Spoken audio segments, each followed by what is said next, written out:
It's Talk Point on Lagos Television, and you're welcome. My name is Omololu Rosonwo. Today on Talk Point, we'll be looking at promoting food security in Nigeria. Food sufficiency in Nigeria, of course, we know that with that population of Nigeria, which is over 200 million, is inevitable. And of course, the importance of agriculture to sustain economy cannot be emphasized also. In the last 15 years, we've seen efforts of Nigerian governments making sure that we put what it takes to ensure that we have food sufficiency in Nigeria, urging people to actually go into agriculture. That's what we'll be looking at this moment, and efforts of the federal government and other state governments to ensuring that we have food security in Nigeria. Joining me today on Talk Point is African farmer Mogaji, a turnaround agribusiness consultant. African farmer, nice to have you on Talk Point. Thank you for having me. Yes, you know, that's something that I've always asked this question, and I'll also still ask. Why that name African farmer? I understand Mogaji, but why the name African farmer? You ought to be maybe Tayo, Tolu or something. So in 2026 makes it 21 years that I changed my name legally to African farmer. The whole idea is to have agribusinesses across Africa. So Nigerian farmer, Ethiopian farmer, Ghanaian. But when you have agribusiness consolidations across Africa, you become an African farmer. So it's actually a vision. Oh, okay. Yeah, a vision. So I brought it into my name legally. Oh, okay. So it's just to further create awareness, right? Yes. That, okay, everybody should go into agriculture. So, and also to let me know that Nigeria is not a full stop. Okay, yeah. Now that our audience really understand what African farmer is as a name, now I think we should also look at what efforts you think you're seeing from the government to ensure that there's food sufficiency in Nigeria. You know, all governments now. When I say governments, I mean all governments. Yes. So at least I've been monitoring policy, politics, food politics, dynamics for over a decade now. Yeah. And I would say that there are two administrations that have done a lot. President Obasanjo and President Tinubu, in terms of results, not activity. So there's been a lot of activity over the years, as in 1999 to date. But when it comes to tangible results, not what you want to do, we've seen these two administrations, President Obasanjo and President Tinubu, actually ensuring that food is cheaper, food is available, and the structure. President Obasanjo focused a lot on structure. President Tinubu also is focusing on structure. So vis-a-vis, if you look at even the Bureau of Statistics, many people don't pay attention to that, that the last time we had food was during President Obasanjo. And the next time we're having food is under this administration, President Tinubu. So bottom line is, if this momentum is kept and increased, what it means is that this administration is likely to do more than the last administration, which is progress. So, but I've seen, this administration has paid a lot of attention to structure. And not minding what people will say, to be able to build the pillars, because things have really gone bad, over the years. What we've seen, the last 8 years has been a lot of noise, what we want to do, what we are funding, but no result, no structure to, no pillar, for the structure to be hinged on. So you have anchor borrowers, laudable, beautiful, well-designed, but didn't put food on Nigeria's table.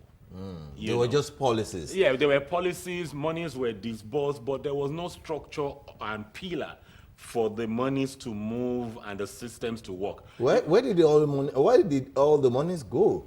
Yeah. Because I recall that the late president, before he died, Buhari, Yes. President Buhari, Yes. had much input and much attention on, he put more attention on agriculture. And we seem to be saying, okay, young people are also going to agriculture. But from what you're saying now, it seems to be a different thing. So it's a different ball game when the president is interested in agriculture.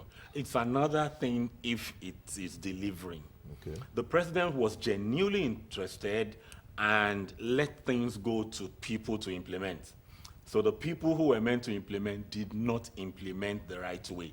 Many of those monies went into different pockets, and that's why if you check the Anchor Borrower reports and co, there were a lot of debts for farmers. They were giving farmers funds at the wrong time. They will, normally they will give input, 2 batches. So they will give the first tranche at the right time. When the second tranche ought to come, it is at harvesting, when the farmers have gone to take expensive loans to complete the project. And so when they now bring the funds, some farmers will take it. In fact, I can recall I was in Gombe then, the Commissioner of Agriculture there was so sincere to say to CBN, I don't want your money. Because the first tranche was given at the right time. If you give the farmers this money in September when they've harvested, then they're not going to repay and the state will pay. So the man rejected the money. I was there, so, and that was what happened almost across the states. Many of the states were genuinely interested, but we didn't get the right implementation. Okay, now what is the difference now, seeing what is happening now? So this administration has been paying a lot of attention on private sector participation, not government taking the lead. Government creating platforms and structures for the private sector to thrive. There's been more involvement of the private sector. It's not like before where you just go and do this. This is what we want to do.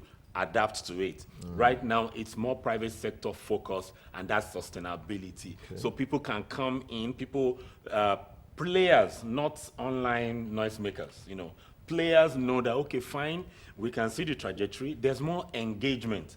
Like this current Minister of Agriculture, I've been privileged to volunteer for a couple of things, believes strictly in private sector and aligns with what the president says.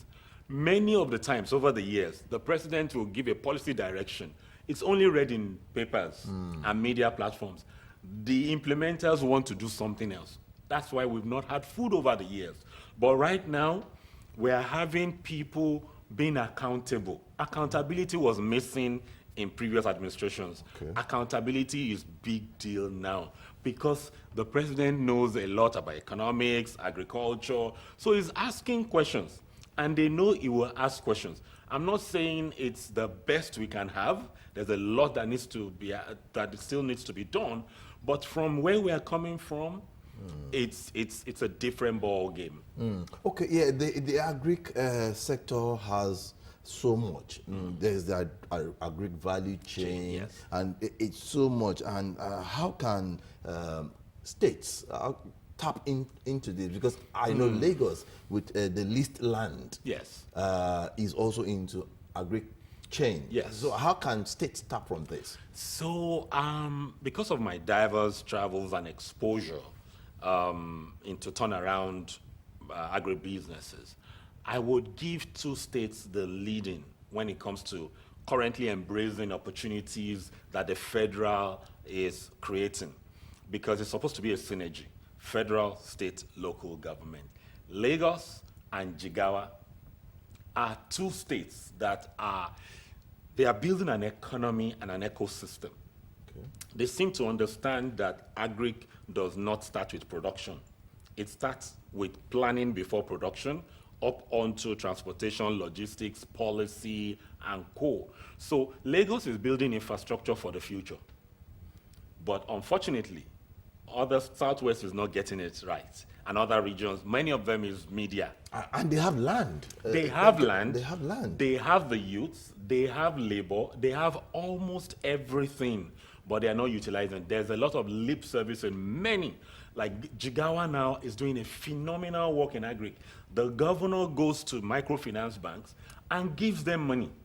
So the government is not doing anything directly themselves. Everything is done. So you go take the loan. And what they just did is to relax what people would be asked for. So if you don't pay the loan, the microfinance comes after you. Okay. You know, so the structure works there, and you're seeing increase in wheat production, increase in tomato production. This is not theory. I've been into all these places. Okay. You know, so Lagos is building infrastructure, you know, for the future. And that is what Lagos should do, because Lagos does not have massive land.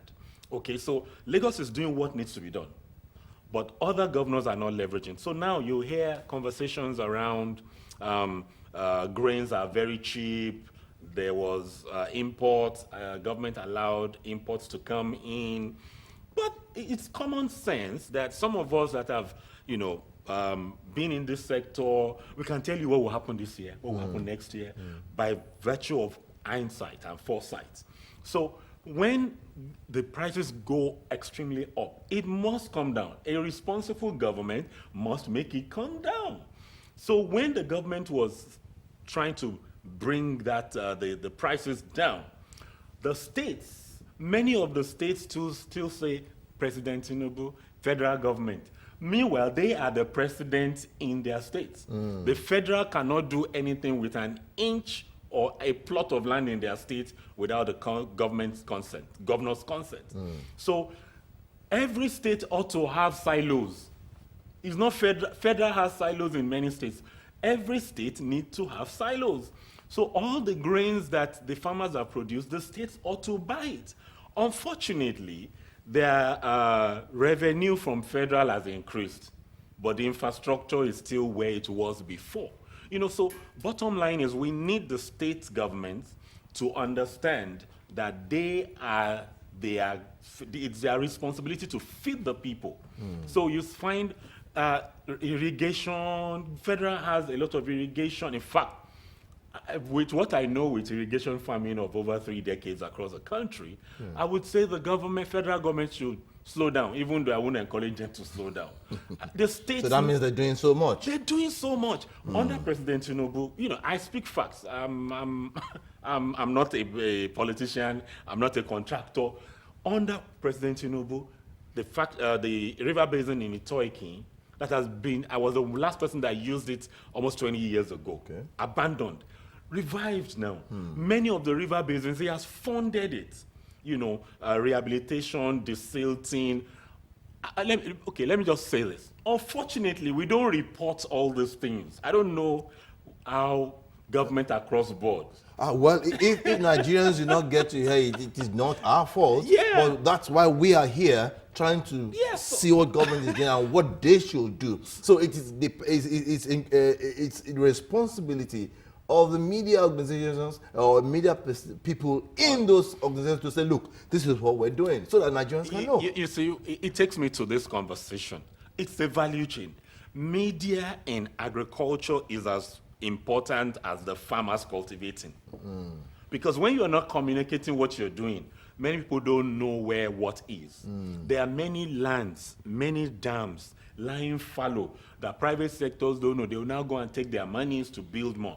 What I'm saying is the states, almost all the states, in fact, the Southwest are grossly disappointing me. I don't hide it, because we have somebody from the region at the top, creating infrastructure, balancing equation. You've been clamoring for this. Now you have a level playing ground, and you're not taking advantage of it. Anchor borrower. I'm still waiting for a Southwest governor in a second term to challenge me that they leverage anchor borrower. Okay, there's a clip that I would want us to see. Once we'll hear what's in that clip. It's about a minute clip. We'll hear what is in the clip. We have the minister there, agricultural minister, and you were part of it. So let's listen to that clip if we have it. And I'm sure African farmer also whose collaboration actually work wonders that we intest. And I'm sure African farmer also whose collaboration actually work wonders that we found a way to stabilize tomato prices that has not been done in the last 26 years. You could all remember last year when tomato was, quote unquote, termed as good, was so expensive. Some places as high as 200,000 naira for basket. But we're happy that this year, during the lean season, the prices of tomato had continued to stabilize. Yes, the clip we just saw has the Minister of the Federal Minister of Agriculture and Food Systems, Senator Abubakar Kyari. What actually happened there? Because I know I saw you in that clip, and I was wondering what was happening. Let's just know. So in 2024, January, February, like now, I would ideally go on national television and radio to predict prices and warn of impending challenges. So I did that in 2024, went to I even came here, but the politicians didn't listen, the NGOs, it was not just the politicians, almost all the leaders I went to, private, public, everybody felt, how can a basket of tomatoes move from 25, 30,000 to 150, 200,000? It was impossible to them. So in May, when the price, and I said by last week of May, the price will hit the 150, 200,000. That was in 2024. January, February, so when it was last week in May and the prices now hit that amount, I got upset and angry that this could have been averted. So I did a video and say, okay, if you think we have seen the worst, October, November is coming. It's not tomatoes now, it's everything. So the minister reached out to me and said, okay, fine, you know this.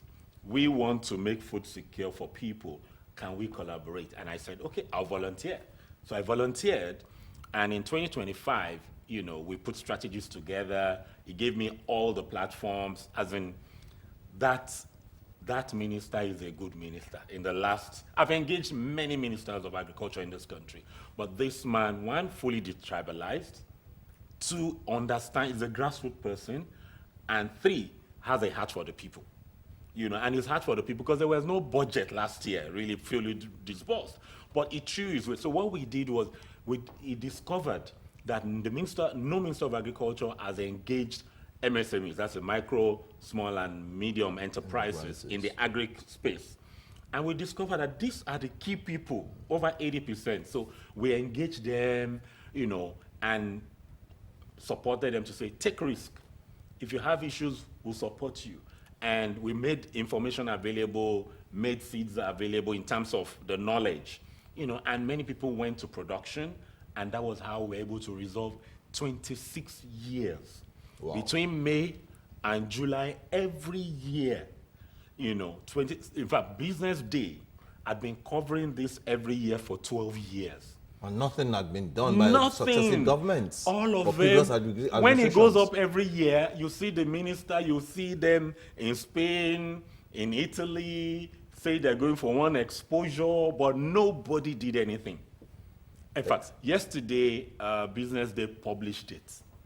So it's not, they've been tracking it for 12 years, every year. And so for 2025, tomato stabilized. And normally, it's always around Salah. So most of the Muslims who know this, and unfortunately so again, this happened, and it was not, I don't know what happened to politicians. They did not take advantage of the fact that we solved this issue. So when people are saying, what are they doing? If you didn't buy tomato at 200,000 or 150,000 in 2025, it was because we had a good leader. How much was it in 2025? 2025, in fact, the irony of it, we set a target of 50,000. Okay. And last year, it was to be 200 to 300,000 per basket. And it was the premium basket, the best quality, was sold for 50. It was between 25 and 50,000, wow, as against the 200 to 300,000. Okay, now that we have understood, or we understand what the situation is now, are you still going to collaborate with the government to further bring price down? Because what you're doing it for Nigerians. You're doing it for me too. Yeah. Because I don't want to buy anything too expensive. You know, so are you still going to collaborate with the government? Definitely. For me, I say sincerity at federal. There's huge sincerity, transparency, and when you go into the Ministry of Agriculture, you have a fantastic permanent secretary, minister for state, federal minister, all working together. They never used to work together, but for the first time, you have them working together. But they can't do what private sector will do. They are two different things. So this year also, and I volunteered last year, and I'm also planning to volunteer. You see, there's no point having knowledge when you're not finding results. There are so many private sector people like me who have knowledge, but they are not willing to sacrifice. And until you sacrifice, they can't know you know. They can't know that what you're saying works. So right now, we're going to be picking more tomatoes, corn, and every other thing that goes expensive at some period in time. We are going to try. And if you hear me say we, because already I'm saying myself. It's a system. It's not only you. But this year, there is a new dynamics. Because of the insecurity dynamics, we need more states to be proactive. The federal can't do it alone this year. If the states are not proactive and the private sector are not proactive, we would have a bigger issue this year. The federal can't do it alone. Okay, so I'll still want you to not to relent in your efforts to collaborate with the government so that things can calm down. I also want you to also look at it from you getting to the southwest too, because you have said Lagos has done quite a whole lot. Lagos is doing well. Yes, that's why it is the center. But they can do better. They can do better. Yes, I agree. Yeah. Yes. Now, what message do you have for governors in the southwest and also all over? It's time. It's pre-election year. This year, the farmers will decide who becomes governor, becomes president, because many of them are beginning to agitate. So the governors who want to retain their influence this year need to pay attention to agriculture. And many of the farmers are not asking for anything big. It's just the enabling environment. Many of them are not asking for handouts. They're just asking for, okay, if we need to transport. You see, we have a lot of redundant facilities. Like if you go to any ministry in any state, weekends, you have many buses parked in the offices doing nothing. Those buses can be used to move farm produce weekend. Some drivers who need extra money will gladly do it. So government needs to be, we need to be more dynamic and more creative. So in logistics now, we need to pay attention to logistics. We need to use moribund or dead assets. We need to leverage river basins this year, and we need value addition. The governors need to engage the private sector more to fund this. Nigerians want to fund, but they are afraid that they may not get a support. And for me, from my experience over the years, even last year, insecurity is not the challenge with food security. It's part of it, but not the main thing, especially in the Southwest. If the governors in the Southwest don't aggressively engage farms, we would, as the insurgents are moving in, they would have free territory. So when they begin to support farmers with equipment, not dash, this, especially in the Southwest, let me say this, the highest farmers that use premium quality seeds is in the Southwest, not in the North. So when people in the Southwest put in a lot of money, so I brought this to put an analogy, like this seed now is 50 gram, same container, 50 gram, this is about 130 to 150,000 naira. This is 100 gram, same container is 30,000 naira. This is what the farmers can afford. But this is 50 gram that they need to use. So from this 50 gram, you will get almost 3 times of this, and it's not GMO. Okay. What that means, it's not modified, it's just hybrid. So it means that if the rains are too much, this can still withstand it. This can take longer transport, okay? But the farmers, so we need loans, not dash them. Let them take the seed loan, not even cash, and let them use it and monitor it. So for Southwest, we don't have massive land. You have small bits of land. We have cooperative. We have everything working. When we call cooperative, I hope you know that having a WhatsApp group and co is cooperative. But bottom line is, this year we need our governors to be more proactive, especially when you have the Southwest, Northeast, North this. And I'm hoping that Governor Sanwo-Olu will use his good office and his administrative skills and good relationship to galvanize the Southwest governors to ensure that we're food secure. Yes, I've been speaking with African farmer Mogaji, and of course, we know that he is a turnaround business, agribusiness consultant. He's been talking to us on how we can further have more food in Nigeria, and also possibly for exportation, because that's another way of also making the economy stable. Thank you so much, African farmer Mogaji, for being part of Talk Point. Thank you for having me.